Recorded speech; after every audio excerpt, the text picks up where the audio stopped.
What's going on, gamers? Here we are back with some more Outriders, and today what I'm going to do is go over my new guide for this really nice, tanky but really fun and great build for clearing CT15s to gold while staying alive. So if you're a pyromancer, if you're worried about falling over a lot and you'd rather have a tanky build, then stay tuned, that's coming up next.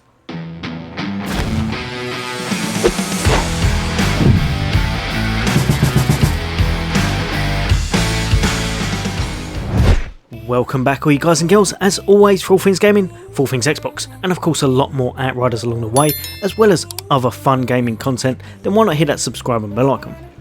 But for today you're here to see a really nice tanky build for the pyromancer that stays afloat, does some great damage and absolutely clears content like no other. So what we've got here today is this pyromancer right here, and as you can see he's using heat waves, he's using a thermal bomb, and this right here, which I find absolutely amazing fun and one of the best looking moves in the game. Now what I'm going to do, I'm going to chuck on a short clip showing a little bit of my latest run. It's a little bit on the slow side, but that was more me than anything else. So have a little look, see if the gameplay's for you, and if it is, we'll chuck out the guide afterwards.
About those energy spikes, the insurgents had a function. Right, so from that I'm sure you'll be able to decide whether this is for you or not. It's very tanky, very fun, and you can swap a mod here or there, kind of change it up a little bit to your choosing. You very well could make it a little bit more damage focused, or you could make it even tankier if that's what you chose to do.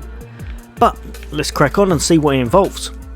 So the primary weapon we're going to be using is this one right here, and that's the legendary double gun, the Imploder. This comes with weapon life leech, giving you a nice little bit of health regen. Like I said, we're trying to make it tanky, that works out really well. Healing received and close range damage. Now the tier 3 mod, and I really love this one, is Deadly Disturbance. Critical shots activate an unstable anomaly effect in your enemy, causing him to explode, dealing 222,927 damage to other enemies within a 5 meter radius. Now it's on a 3-second cooldown, but it basically means when you're getting headshots or when you're getting that RNG crit, you're going to get a nice chunk of damage to a lot of enemies, basically in a kind of explosion. Really nice, really fun, and really viable. And just underneath this is Fortress. Hands down, this will be put on pretty much any build that wants to clear content currently. Anomaly wise, there is nothing as good as it. Everything receives 43% extra damage. It's just amazing. Chuck this on, you get it off of the death shield. If you have a death shield, if you've got two, I mean actually, deconstruct one so that you can put it on any gun you want. If you just have one, you may well want to keep it so that you can chuck another mod underneath. But at kind of late game, when you've got over, I believe, about 35k armor, you get this full buff and everything receives extra damage. Your gunfire, your anomaly powers, your punching stuff, pretty much everything receives it. Just an absolute beast of an anomaly mod. Now next up, and we've got this one just here, I find this gun a bit of a hidden gem actually. The Damyo submachine gun, and it's a tactical variant one. This comes with crit damage, skills life leech and close range damage. Now in all honesty, the only time we're using this is for that medium or slightly longer away as long as you can hit them, and that's to get a kind of ultimate storm whip on their head, meaning that you're going to do at least 74,309 damage, and it's every second. So if you're holding onto that trigger, you will do a lot of damage, even more so if you've applied any debuffs from say like your heat wave or anything such as that. Also, Shadow Comet means that you're going to get a nice area effect, a nice little boomstick one if you need to clear ads and you've ran out of either your heat waves, or you just want to kind of get a nice area effect. That will do 210,003 damage in an area effect of 3.5 meters with a 3-second cooldown. I switch to this if I've kind of either reloading on this and there's an ad left, or I can't manage to hit them with a faserbeam. If I need something to pop on their head, this is what I do. Finally, I didn't use it in this run because I try not to use Moaning Winds in the clear times in case people don't like it, but obviously if you chuck this into your rotation, it means you will be doing a faster clear time and you'll have a lot of fun and do a lot of air effect. Basically at the start of the mission, all you're going to do, make sure you have a single handgun with a low clip size such as this one, and then you're going to put Moaning Winds on it. Moaning Winds is from the Anomaly shotgun. What you do at the start of the mission, basically crack on, empty everything you've got, and then you add that proc. Means you do an absolute boomstick of an explosion around yourself. Really large area effect, really nice ad clear. Every 8 seconds if you want to, because you've swapped off it to your main and you've basically made sure that you're kind of giving yourself an 8-second window, then whenever you switch back you will be doing that because it hasn't reloaded. Really nice, really easy. I think they may patch it eventually, but it's really good to have if you want to clear ads at the moment. Now going over to the armour, and it's the same 3 pieces I've used last time, so I won't go over them too much, but we're using the Acari set. The 3 pieces are the head, the chest and the lower armour. Now the head gives us anomaly power, skills life leech and status power. Really nice. I do wish it had cooldown, but it is what it is. Now we've got Fire Tsunami. Heatwave increases the width of the firewall. Just absolutely amazing in every aspect. It means that more things are on fire, you're doing a lot more damage, and it also means that your 3-piece gets a lot more anomaly much easier. Just underneath that, and we've gone with Branded, and this is such a good move. So it's a tier 3 for thermal bomb. Enemies affected by the skill receive 40% more damage.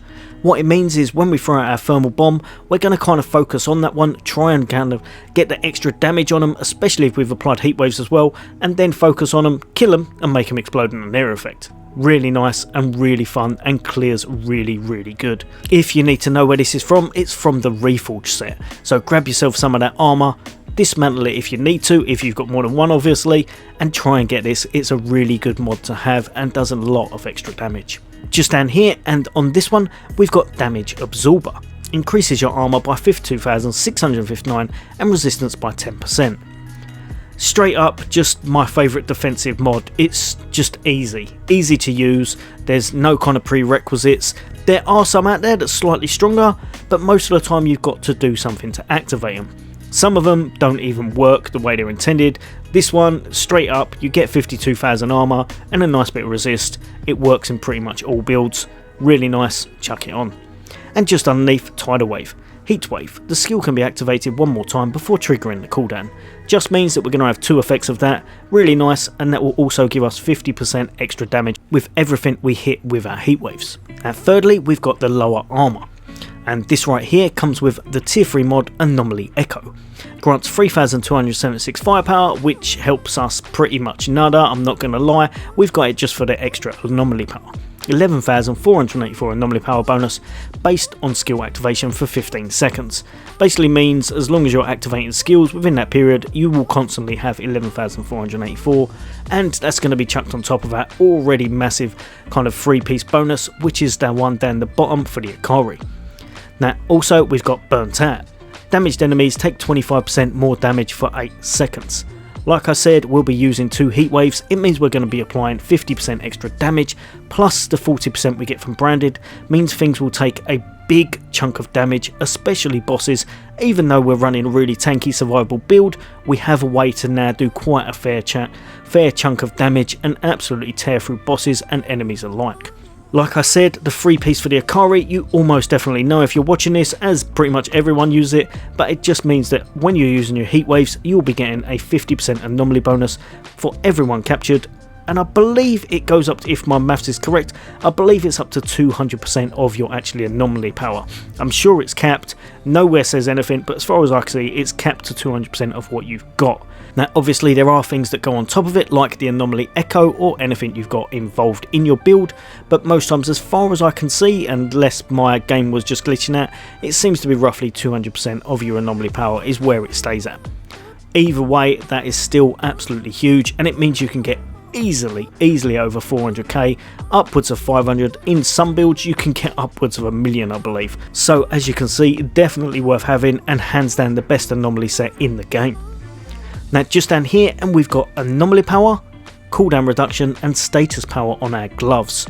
That right there is exactly what we're after. Absolutely amazing. If we can have that on everything, it would be perfect, but to be honest, we've got skills life leech on this, and that's great as well because we're trying to kind of stay alive. So probably thinking about it, it will be in our best interest to have a few with skill life leech just to sustain ourselves and our health regen. Now with this, we've put on Captain Hunter, increases your damage against elites by 25%. Absolutely amazing. It means you're going to chunk out that damage and absolutely tear through the elites and the bosses. Even though, again, like I said, we haven't got quite as much anomaly like some of the other acari builds, this will mean that we're still doing the damage that we need to get through everything. And Bullet Kindling, deals 20% more damage against enemies afflicted by burn.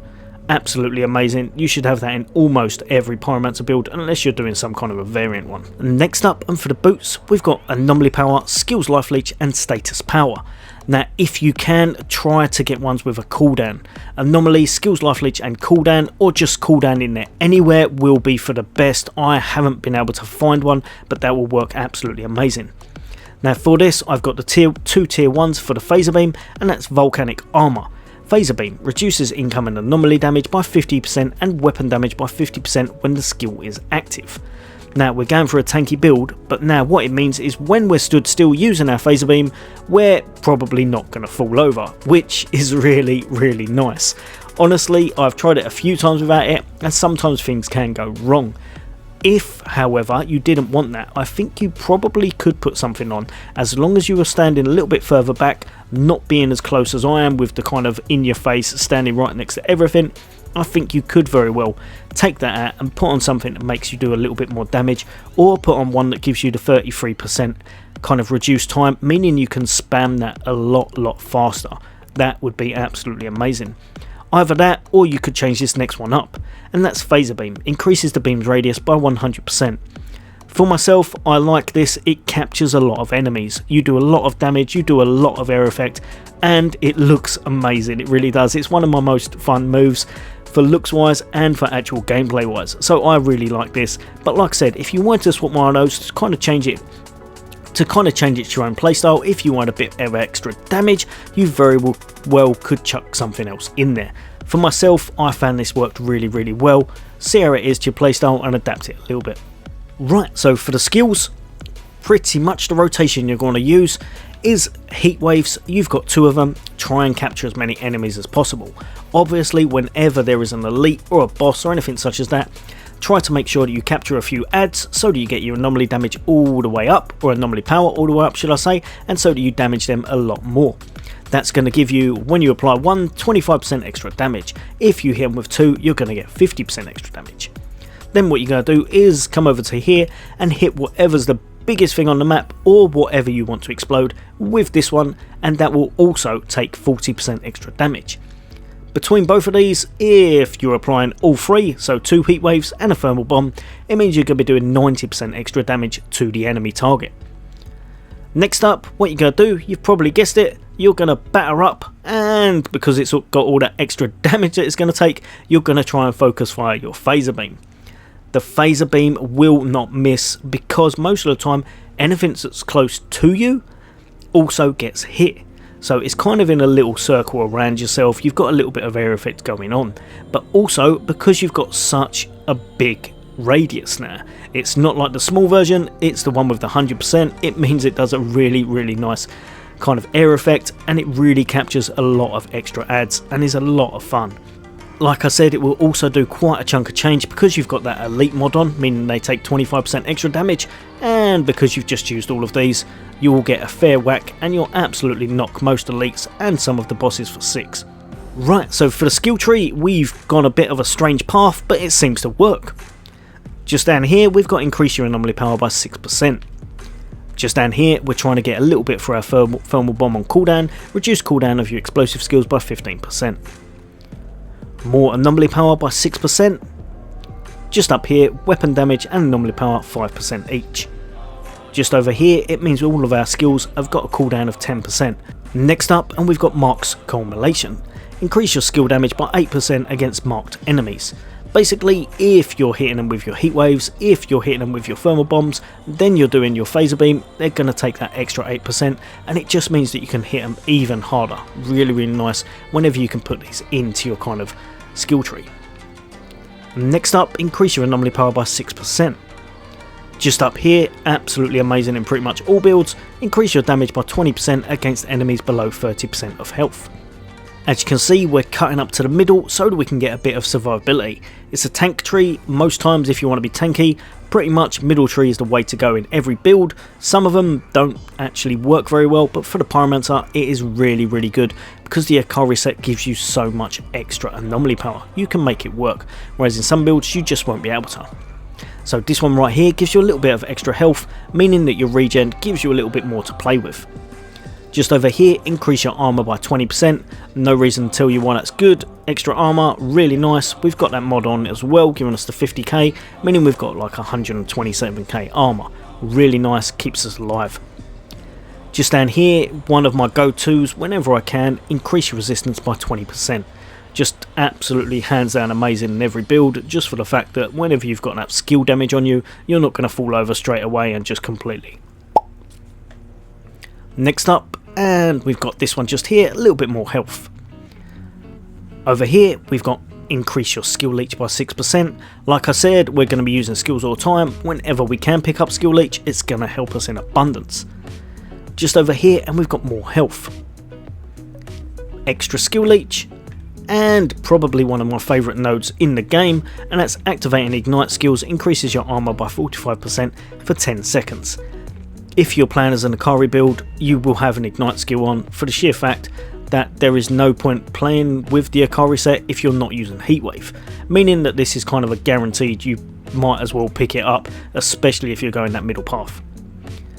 Just over here, double skill leech when under 30% of max health. This will keep you alive without you actually knowing. It's actually really good, and it means that when you are low health, you're going to get a lot of regen from your heat waves and anything else that's on fire from your skills. Next up, and we've got Trial by Fire. Enemies afflicted by burn receive 15% more damage. You're playing as a pyromancer. If something is not on fire, you have probably got some kind of an ash build going on, or some kind of a random assortment of something. I would say pretty much in all builds, if you can pick this up, it would work in your favour, especially for pyromancer because it's 15% extra damage. Just over here, reduce ignite skills by 15%. Like I said, just means our heatwave and our phaser beam is going to be more reliable, and it makes it so that our phaser beam will have at least, I think it's about 10 seconds for me. If you got the cooldown on your boots, it would be even better. Lower you can get it, means you're going to clear content a lot faster, and of course you'll be able to hit them with the heat waves. Just grab as many of these as you can. And last but not least, activating ignite skills increases your armor piercing by 45% and resisting and resistance piercing by 45% for 10 seconds. Just helps you to get a little bit of extra skill damage, a little bit of reliability, and this is actually a really nice node. So it means you're going to kind of tear through things without even knowing about it. And you're always going to have this up because it means that you're going to have it for 10 seconds and you'll be using skills way before that. So this one's kind of like a guaranteed 45% resistance piercing. Really nice. If you can make it to the end tree, you pretty much always should in 99% of cases.